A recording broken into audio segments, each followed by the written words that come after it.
মুখত যদি চাই তেনেহ'লে দেখিব নাকৰ পৰা খুব বেছি তেজ ওলাই আছে। হাতত চাওঁ, হাতটো প্ৰায় ৰঙা হৈ গৈছে।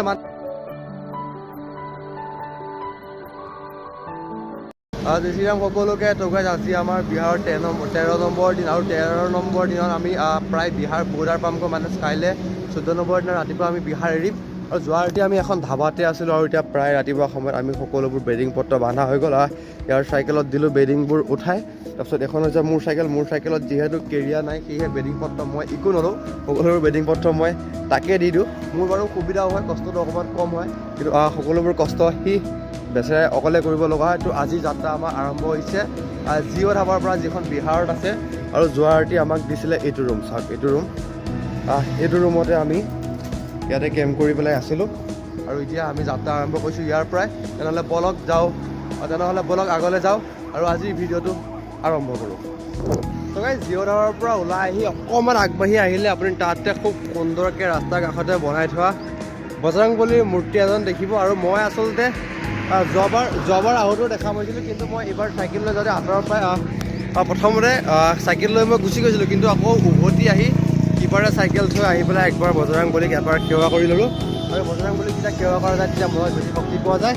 জয় শ্ৰীৰাম, জয় হনুমান। গাইজ মোৰ মুখত যদি চাই তেনেহ'লে দেখিব নাকৰ পৰা খুব বেছি তেজ ওলাই আছে। হাতত চাওঁ, হাতটো প্ৰায় ৰঙা হৈ গৈছে। মানে আজি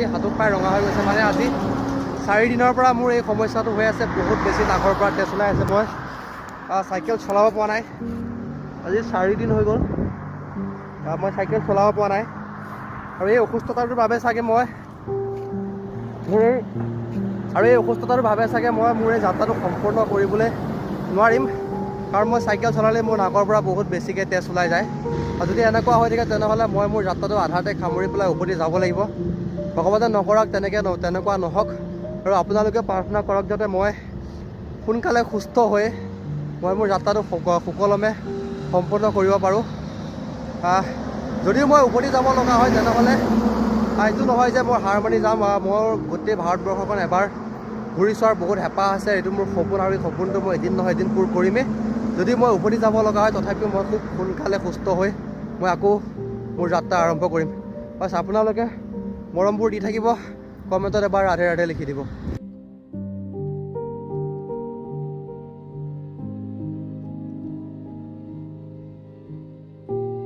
যিহেতু ইয়াতে বহুত সময় বহিলোঁ, অলপ ৰেষ্ট ল'লোঁ, যিহেতু মোৰ নাকৰ পৰা বহুত বেছি তেজ ওলাই আছে। আৰু এতিয়া যাব লাগিব, যোৱাৰ আগতে কিবা এটা খাই গ'লে ভাল হ'ব। সেইকাৰণে ভাবিলোঁ 2টা বিস্কুট, 2টা ভুজিয়া পেকেট আৰু 1 হাফ লিটাৰ পানী লৈ আহিলোঁ। সিফালে সি অলপ ৰেষ্ট লৈ আছে, আৰু এইটো হৈছোঁ মই। এতিয়া এইবোৰ খাই পেলাই সেইকেইখন চাইকেল, আমাৰ বাহনকেইখন লৈ আমি আমাৰ যাত্ৰা আকৌ আৰম্ভ কৰিম। ভগৱানে নকৰক এইবাৰ যাতে নাকৰ পৰা তেজ নোলায়, সুকলমে যাতে সন্ধিয়া গৈ আমি আমাৰ নিজৰ লক্ষ্যস্থান পাওঁ। কি হয় জানিবৰ কাৰণে শেষলৈকে চাই থাকক। তো গাইজ যিমান গৰম হ'লেও মোৰ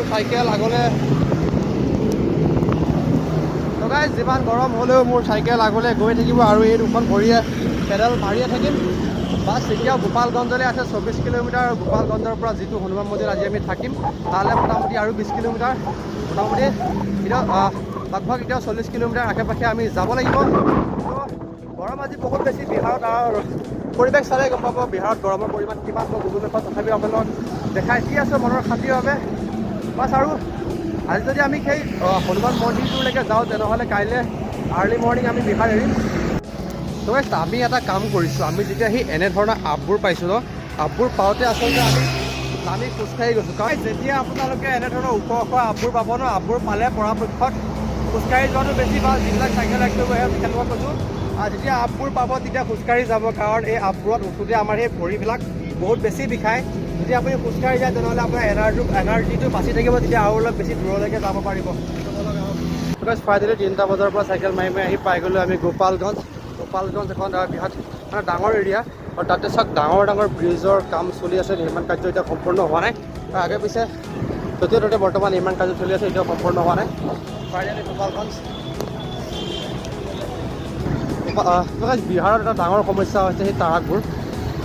মানে ইয়াত টাৰাকৰ পৰিমাণ বহুত বেছি পৰিমাণে টাৰাক চলে। আৰু যেতিয়া আপুনি জামত ফচিব তেতিয়া সেই টাৰাকবোৰে বেছি ভয় লগাই দিয়ে, বহুত গাৰ কাষতি হৈ যায়। ধূলি চাওক, যিহেতু কাম চলি আছে, যিহেতু নিৰ্মাণ কাৰ্য সম্পূৰ্ণ হোৱা নাই, ধূলি চাওক। পৰিস্থিতি বহুত বেয়া। বিহাৰত জেগাই জেগাই পৰিস্থিতি বহুত বেছিকৈ বেয়া। বিশেষকৈ আৰম্ভণিত যেতিয়া আপুনি বিহাৰ সোমাব তেতিয়া বেয়া, আৰু যেতিয়া বিহাৰ ওলাব ল'ব তেতিয়া আকৌ সেই একেটা পৰিৱেশেই বিহাৰত পোৱা যায়। এতিয়া প্ৰায় গোপালগঞ্জৰ পৰা 20 কিলোমিটাৰ গৈ আমি আমাৰ ফাইনেল ডেষ্টিনেশ্যন পাম, মানে হনুমান মন্দিৰ। তো গাইছ অৱশেষত বহুত কষ্টৰ মূৰত আমি আমাৰ ফাইনেল ডেষ্টিনেশ্যন পাই গ'লোঁ, য'ত আমি থাকিম হনুমান মন্দিৰ। আৰু এইটো চাওক, মোৰ বেক চাইডে আছে আমাৰ শক্তিশালী হনুমানৰ মন্দিৰ। আৰু ভগৱান হনুমান যিমান শক্তিশালী আছিল আৰু মন্দিৰটো সেই শক্তিশালী বুলি ক'ব লাগিব, বহুত বিশাল মন্দিৰ। আৰু সেই মন্দিৰটোতে আমি ৰাতি ষ্টে কৰিম, আৰু ৰাতিপুৱা ইয়াৰ পৰাই ভিডিঅ' আৰম্ভ কৰিম। তেনেহ'লে ৰাতিপুৱা ভিডিঅ'টো আৰম্ভণি ভাল হ'ব, সামৰণি ভাল হ'ব। কাইলৈ আকৌ এটা ভিডিঅ'ত লগ পাম, তেতিয়ালৈকে বাই বাই।